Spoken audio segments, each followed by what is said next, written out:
ഇന്ന് നമ്മളിവിടെ sexual reproduction in flowering പ്ലാന്റ്സിലെ 9ാമത്തെ സെഷനാണ് പഠിക്കുന്നത് കേട്ടോ. അതിനകത്ത് ഒരു ചെറിയ സെഷനാണിത്, എപ്പോമിക്സിസ് ആൻഡ് പോളിഎംബ്രിയോണി കേട്ടോ.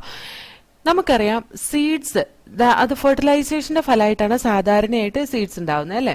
പക്ഷെ ചില ഫ്ലവറിംഗ് പ്ലാന്റ്സിൽ, അതായത് ചില സ്പീഷീസ് ഓഫ് ആസ്റ്ററേഷ്യ ആൻഡ് ഗ്രാസസ്, ആസ്റ്ററേഷ്യ എന്നൊക്കെ പറയുന്നത് ഈ സൂര്യകാന്തി പൂ ഇല്ലേ, സൺഫ്ലവർ, അതിന്റെ ഫാമിലിയാണ് ആസ്റ്ററേഷ്യ എന്ന് പറയുന്നത് കേട്ടോ. അതേപോലെ ചില ഗ്രാസസിലൊക്കെ ഒരു സ്പെഷ്യൽ മെക്കാനിസം ഇവോൾവ് ചെയ്തിട്ടുണ്ട് സീഡ്സിനെ പ്രൊഡ്യൂസ് ചെയ്യാൻ ഫെർട്ടിലൈസേഷൻ നടക്കാതെ.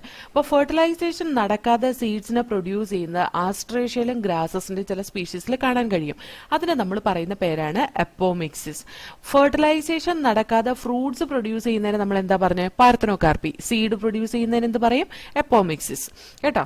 ഇനി എപ്പോമിക്സിസ് എന്ന് പറയുന്നത് ഒരു ടൈപ്പ് ഓഫ് അസെക്ഷൽ റീപ്രൊഡക്ഷൻ അല്ലേ, അവിടെ ഫെർട്ടിലൈസേഷൻ നടക്കുന്നില്ല. അപ്പൊ അതൊരു തരത്തിലുള്ള അസെക്ഷൽ റീപ്രൊഡക്ഷൻ ആണ്. സെക്ഷൽ റീപ്രൊഡക്ഷനെ മിമിക് ചെയ്യുന്ന, സെക്ഷൽ റീപ്രൊഡക്ഷനെ പോലെ ആക്ട് ചെയ്യുന്ന ഒരു അസെക്ഷൽ റീപ്രൊഡക്ഷൻ ആണ് എപ്പോമിക്സിസ് എന്ന് പറയുന്നത്. ഓക്കെ, ഇനി പലതരത്തിൽ എപ്പോമിക്റ്റിക് സീഡ് ഡെവലപ്പ് ചെയ്യാം കേട്ടോ. പലതരത്തിൽ എപ്പോമിക്റ്റിക് സീഡ്, അതായത് അൺഫെർട്ടൈൽ കണ്ടീഷനിൽ സീഡ്സ് ഡെവലപ്പ് ചെയ്യാം. ചില സ്പീഷീസിൽ ഡിപ്ലോയിഡ് എഗ് സെല്ല് ഫോം ചെയ്യും, അതായത് റിഡക്ഷൻ ഡിവിഷൻ നടക്കാതെ. നമ്മൾ പഠിച്ചിട്ടുണ്ട് മെഗാസ്പോറോജനസിസില് megaspore mother cell meiotic division വഴി മെഗാസ്പോർ ഉണ്ടാവും എന്ന് പറഞ്ഞു.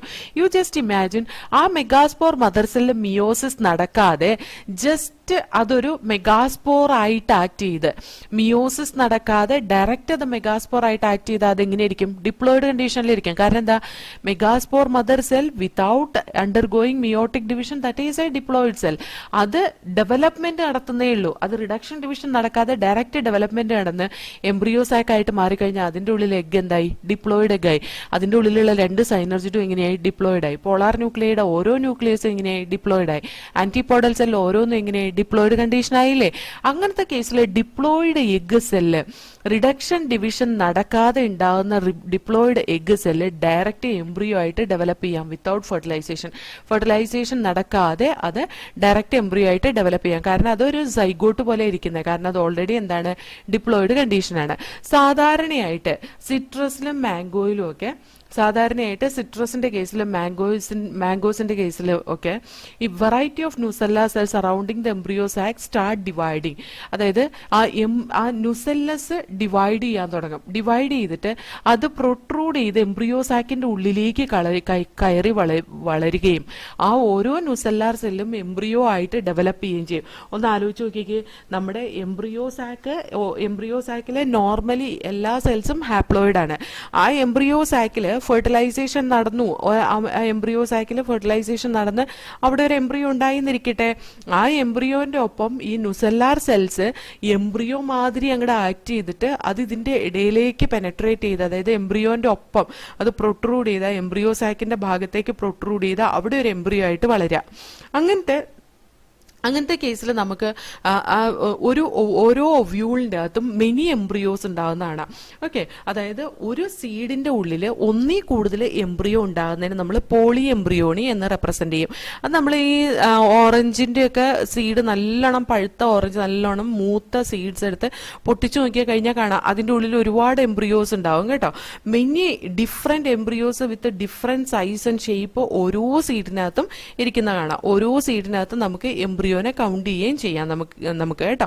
അതുപോലെ ഈ എപ്പോമിക്റ്റിക് എംബ്രിയോന്റെ ജനറ്റിക് നേച്ചർ എങ്ങനെയായിരിക്കും? എപ്പോമിക്റ്റിക് എംബ്രിയോ എന്ന് പറയുന്നത് എന്താണ്? അസെക്ഷൽ റീപ്രൊഡക്ഷൻ വഴി പ്രൊഡ്യൂസ് ചെയ്തതെന്ന്. അത് ആ പ്ലാന്റിൽ തന്നെ സാധാരണ ഒരു ന്യൂസെല്ലാർ സെല്ല് തന്നെയാണ് എന്തായിട്ട് മാറിയിട്ടുള്ളത്? ഒരു എംബ്രിയോ ആയിട്ട് മാറിയിട്ടുള്ളത്. അല്ലെങ്കിൽ ആ എഗ് സെല്ല് എന്ന് പറയുന്നതും എന്താണ്? ഡിപ്ലോയിഡ് കണ്ടീഷൻ, അതിന്റെ സ്വന്തം സെല്ലാണ്. അവിടെ ഒരു മിയോട്ടിക് ഡിവിഷനോ അല്ലെങ്കിൽ ഒരു റീകോമ്പിനേഷനോ ഒന്നും നടന്നിട്ടില്ല. അതിൽ നിന്ന് ഒരു വെജിറ്റേറ്റീവ് റീപ്രൊഡക്ഷൻ അല്ലെങ്കിൽ അസെക്ഷൽ റീപ്രൊഡക്ഷൻ നടക്കുന്ന പോലെയാണ് അവിടെ ഒരു എംബ്രിയോ ഉണ്ടായിട്ടുള്ളത് അല്ലെ. അതുകൊണ്ട് തന്നെ ആ എപ്പോമിക്റ്റിക് എംബ്രിയോ നമുക്കൊരു ക്ലോൺ ആയിട്ട് കൺസിഡർ ചെയ്യാം. എപ്പോമിക്റ്റിക് എംബ്രിയോ ഒരു ക്ലോൺ ആയിട്ട് കൺസിഡർ ചെയ്യാം. അപ്പൊ ഞാൻ ഒന്നുകൂടെ പറഞ്ഞുതരാം. ചില പ്ലാന്റ്സിൽ ഈ സീഡ്സ് ഫെർട്ടിലൈസേഷൻ നടക്കാതെ പ്രൊഡ്യൂസ് ചെയ്യുന്നതാണ്. ആ ഫെർട്ടിലൈസേഷൻ നടക്കാതെ സീഡ് പ്രൊഡ്യൂസ് ചെയ്യുന്ന പ്രോസസ്സിനെ എപ്പോമിക്സിസ് എന്നാ പറയാ. സാധാരണ ഫ്രൂട്ട് ഫെർട്ടിലൈസേഷൻ നടക്കാതെ ഡെവലപ്പ് ചെയ്യുന്നതിന് നമ്മൾ എന്ത് പറഞ്ഞു? പാർത്തനോകാർപ്പി എന്ന് പറഞ്ഞു. അങ്ങനെ പാർത്തനോകാർപ്പിക് ആയിട്ടുള്ള ഫ്രൂട്ട് ഉണ്ടാവുമ്പോൾ ഒവ്യൂളിന്റെ ഡെവലപ്പ് ഡെവലപ്മെന്റ് സീഡായിട്ട് നടക്കുന്നില്ല കേട്ടോ. അവിടെ സീഡ് ലെസ് ആണ് ഉണ്ടാവുന്നത്. എപ്പോമിക്സിസിലാണെങ്കിലോ സീഡ് ഉണ്ടാവുന്നുണ്ട്, പക്ഷെ അസെക്ഷൽ റിപ്രൊഡക്ഷൻ പോലെ സെക്ഷൽ റിപ്രൊഡക്ഷൻ പോലെ അത് കാണിക്കുമെങ്കിലും അത് അസെക്ഷൽ റിപ്രൊഡക്ഷൻ ആണ് ആക്ച്വലി. കാരണം അവിടെ ഗ്യാമീറ്റ് ഫോം ചെയ്യുന്നുമില്ല, പ്രോപ്പർ ആയിട്ടുള്ള ഒരു ഗ്യാമീറ്റ് ഫോം ചെയ്യുന്നുമില്ല. അതേപോലെ തന്നെ അവിടെ ഫെർട്ടിലൈസേഷൻ നടക്കുന്നില്ല. സാധാരണ അങ്ങനെ നടക്കുന്നത് എങ്ങനെയാന്ന് വെച്ചാൽ ഒന്നുപോലെ എഗ് ഒരു ഡിപ്ലോയിഡ് സെല്ലായിരിക്കും. എഗ് ഡിപ്ലോയിഡ് സെല്ലായിട്ട് ആക്ട് ചെയ്യുന്ന എപ്പോഴാണെന്നറിയോ? നമ്മുടെ ഒവ്യൂളിന്റെ ഉള്ളിലിരിക്കുന്ന ന്യൂസെല്ലാർ സെല്ലിൽ നിന്ന് ഒരെണ്ണം മെഗാസ്പോർ മദർ സെല്ലായിട്ട് സെലക്ട് ചെയ്യുകയും ആ megaspore mother cell meiotic division നടന്നിട്ട് ഹാപ്ലോയിഡ് മെഗാസ്പോർസ് ഉണ്ടാവുകയും ചെയ്യുന്നതാണ് നമ്മൾ പഠിച്ചിട്ടുള്ളത്. അപ്പൊ അതിനകത്ത് ആ megaspore mother cell itself if it is acting as a megaspore, meiotic division നടക്കാതെ തന്നെ ആ megaspore mother cell single megaspore ആയിട്ട് ആക്ട് ചെയ്യും. ആ മെഗാസ്പോർ മൈറ്റോട്ടിക് ഡിവിഷൻ നടന്നിട്ട് അതൊരു എംബ്രിയോ സാക്കായിട്ട് ഫോം ചെയ്യുകയും ചെയ്താൽ ആ എംബ്രിയോ സാക്കിന്റെ ഉള്ളിലിരിക്കുന്ന ഓരോ സെല്ലും എങ്ങനെയായിരിക്കും? ഡിപ്ലോയിഡ് സെല്ലായിരിക്കും. അതായത് എഗ് അപ്പാരറ്റസിലെ എഗ്ഗും സൈനർജിഡ്സും ഡിപ്ലോയിഡ് ആയിരിക്കും. പോളാർ ന്യൂക്ലിയയിലെ ഓരോ ന്യൂക്ലിയസും ഡിപ്ലോയിഡ് ആയിരിക്കും. ആന്റിപോഡൽ സെൽസിലെ ഓരോ ന്യൂക്ലിയസും എന്തായിരിക്കും? ഡിപ്ലോയിഡ് കണ്ടീഷൻ ആയിരിക്കും. അപ്പൊ ആ എഗ് ഓൾറെഡി അതെങ്ങനെയാണ്? ഡിപ്ലോയിഡ് ആണ്. ശരിക്കും എഗ് ഹാപ്ലോയിഡ് ആയിരിക്കും. ഹാപ്ലോയിഡ് എഗ് ഹാപ്ലോയിഡ് മെയിൽ ഗ്യാമീറ്റുമായിട്ട് ഫ്യൂസ് ചെയ്യുമ്പോൾ അത് ഡിപ്ലോയിഡ് സൈഗോട്ട് ആയിട്ട് മാറുന്നത്. ഇനിയിപ്പോ ഇവിടെ അവിടെ ഫ്യൂഷന്റെ ആവശ്യമില്ലല്ലോ. കാരണം എന്താ? എഗ് ഓൾറെഡി ഡിപ്ലോയിഡ് ആണ്. So there we can say that egg directly it will develop as a zygote പോലെ അതങ്ങ് ഡെവലപ്പ് ചെയ്യും. അപ്പൊ അതെന്തായി? ഒരു എംബ്രിയോ ആയിട്ട് മാറി. ഇനി ചില കേസസിലെ മാംഗോസിലും സിട്രസിലും ഒക്കെ ആ എംബ്രിയോന്റെ ഒപ്പം തന്നെ ന്യൂസെല്ലാർ സെൽസ് ഇരിക്കുന്നുണ്ടല്ലോ, അതിന്റെ പെരിഫറൽ റീജിയനിൽ ന്യൂസെല്ലാർ സെൽസ് ഇരിക്കുന്നില്ലേ? ആ ന്യൂസെല്ലാർ സെൽസ് എല്ലാം എംബ്രിയോന്റെ ഭാഗത്തേക്ക് പ്രൊട്രൂഡ് ചെയ്യും, അതായത് തള്ളി നിൽക്കും. എന്നിട്ട് അതെന്തായിട്ട് ആക്ട് ചെയ്യും?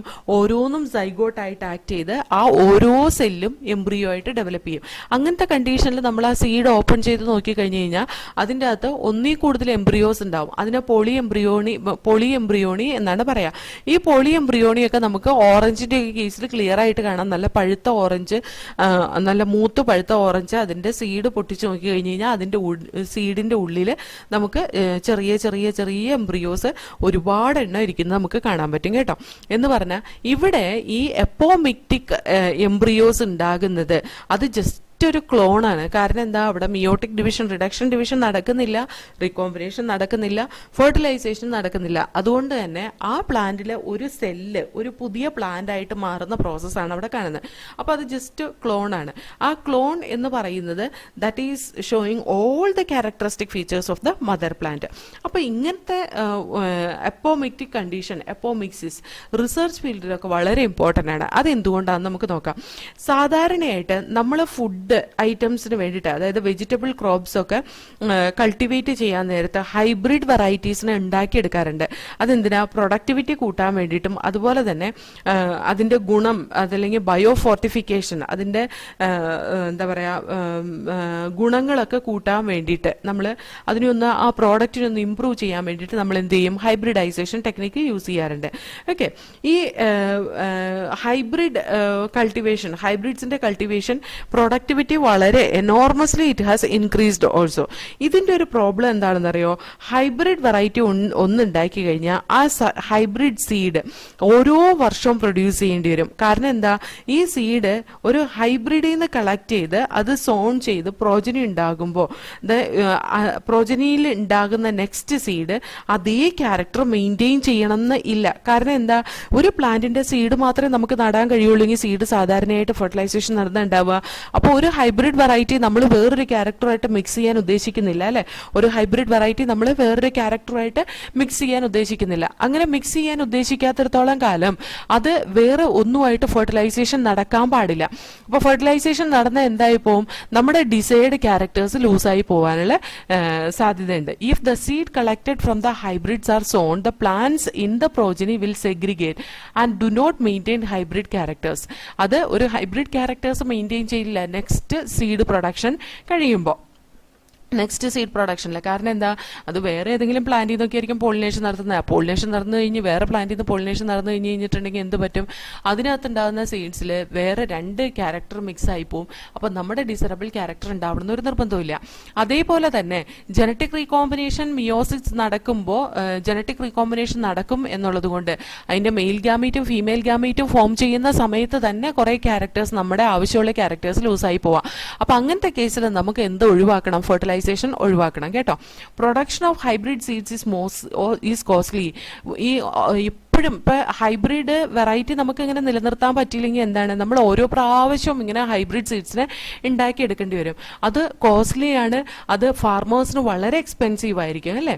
അതുകൊണ്ട് തന്നെ ഈ ഹൈബ്രിഡ് സീഡ്സിനെ എപ്പോമിക്റ്റിക് പ്രോപ്പർട്ടി വെച്ച് ഡെവലപ്പ് ചെയ്തെടുക്കാൻ പറ്റുമെങ്കിൽ അവിടെ സെഗ്രിഗേഷൻ ഓഫ് ക്യാരക്ടേഴ്സ് നടക്കില്ല. ക്യാരക്ടർ സെപ്പറേറ്റ് ആയി പോവില്ല ഹൈബ്രിഡ് പ്രോജനിയിൽ. കാരണം ഹൈബ്രിഡ് പ്രോജനിയിലെ ക്യാരക്ടർ സെപ്പറേറ്റ് ആയി പോകുന്ന ഹൈബ്രിഡ് പ്രോജനിനെ നട്ട് വളർത്തുമ്പോൾ അതിനകത്തുനിന്ന് പോളൻ ഗ്രെയിനും എംബ്രിയോസാക്കും ഉണ്ടാകുമ്പോൾ അവിടെ മിയോട്ടിക് ഡിവിഷൻ നടക്കുന്നതുകൊണ്ട് റീകോമ്പിനേഷൻ നടക്കാൻ സാധ്യത ഉണ്ടാവുകയും ആ റീകോമ്പിനേഷന്റെ ഫലമായിട്ട് ക്യാരക്ടേഴ്സ് സെഗ്രിഗേറ്റ് ആയി പോവുകയും ചെയ്യും. ക്യാരക്ടേഴ്സ് സെപ്പറേറ്റ് ആയി പോകും. നമ്മൾ ഉദ്ദേശിക്കുന്ന ക്യാരക്ടേഴ്സ് എല്ലാം കൂടെ ആ ഗ്യാമീറ്റിൽ വരണം എന്നൊരു നിർബന്ധമില്ല. അപ്പൊ അത് ഒഴിവാക്കാൻ വേണ്ടിയിട്ട് നമുക്ക് ഈ അപ്പോമിക്റ്റിക് ടൈപ്പ് ഓഫ് റീപ്രൊഡക്ഷൻ ചെയ്യാൻ കഴിയും എന്നുണ്ടെങ്കിൽ നമുക്ക് ഒരു പരിധിവരെ ഇതിനെ ഒഴിവാക്കാൻ പറ്റും. ഒരു പരിധിവരെയല്ല, നമുക്ക് അതിനെ കംപ്ലീറ്റ് ഒഴിവാക്കാൻ പറ്റും. എന്ന് പറഞ്ഞാൽ നമ്മൾ ആ സീഡിനെ പ്രൊഡ്യൂസ് ചെയ്യുന്ന just clone of that hybrid ആണ് അല്ലേ. ഇനി ഈ hybrid seeds new crop variety, ഓരോ വർഷവും ന്യൂ ക്രോപ്പ് വെറൈറ്റീസ് ഉണ്ടാക്കാൻ വേണ്ടിയിട്ട് ഓരോ വർഷവും ഹൈബ്രിഡ് സീഡ്സിനെ വാങ്ങേണ്ടി വരില്ല ഫാർമേഴ്സിന്. If this apomixis property if we can apply in all the plants, apomixis property എല്ലാ പ്ലാന്റ്സും ഒബേ ചെയ്യുന്നുണ്ടെങ്കിൽ അവർക്ക് എപ്പോഴും ഹൈബ്രിഡ് സീഡ്സിനെ മേടിക്കേണ്ടി വരില്ല കേട്ടോ. അതുകൊണ്ട് തന്നെ എപ്പോമിക്സിസ് ഇൻ ഹൈബ്രിഡ് സീഡ് ഇൻഡസ്ട്രിയിൽ വളരെ ഇമ്പോർട്ടൻ്റ് ആയിട്ടുള്ള ഒരു കാര്യമാണ്. ഒരു ആക്റ്റീവ് റിസർച്ച് തന്നെ നടക്കുന്നുണ്ട് ലബോറട്ടറീസിൽ. എന്തിനു വേണ്ടിയിട്ടാണെന്ന് വെച്ചാൽ എപ്പോമിക്സിന്റെ ജനറ്റിക് ബേസിസ് എന്താണ്, എപ്പോമിക്സിസ് എന്തുകൊണ്ടാണ് നടക്കുന്നത്, എങ്ങനെയാണ് എപ്പോമിക്റ്റിക് ജീൻ ഹൈബ്രിഡ് വെറൈറ്റീസിലേക്ക് നമുക്ക് ട്രാൻസ്ഫർ ചെയ്യാൻ കഴിയുന്നത് എന്നതിനെ കുറിച്ചൊക്കെ ഉള്ള ഒരു സ്റ്റഡി ഇപ്പോൾ നടക്കുന്നുണ്ട് കേട്ടോ. അപ്പൊ നമുക്ക് ആ 2 പാരഗ്രാഫ് ഒന്ന് വായിച്ചു നോക്കാം. C here. Apomixis and polyembryony. Although the seeds in general are the product of fertilization, a few flowering plants such as some species of Asteracean grasses have evolved a special mechanism to produce seed without fertilization, that is called as apomixis. What is fruit production without fertilization called? Parthenocarpy. Parthenocarpy വഴി ഉണ്ടാകുന്ന fruit seedless ആയിരിക്കും. Thus, apomixis is a form of asexual reproduction that mimics sexual reproduction. അതൊരു asexual reproduction ആണ്.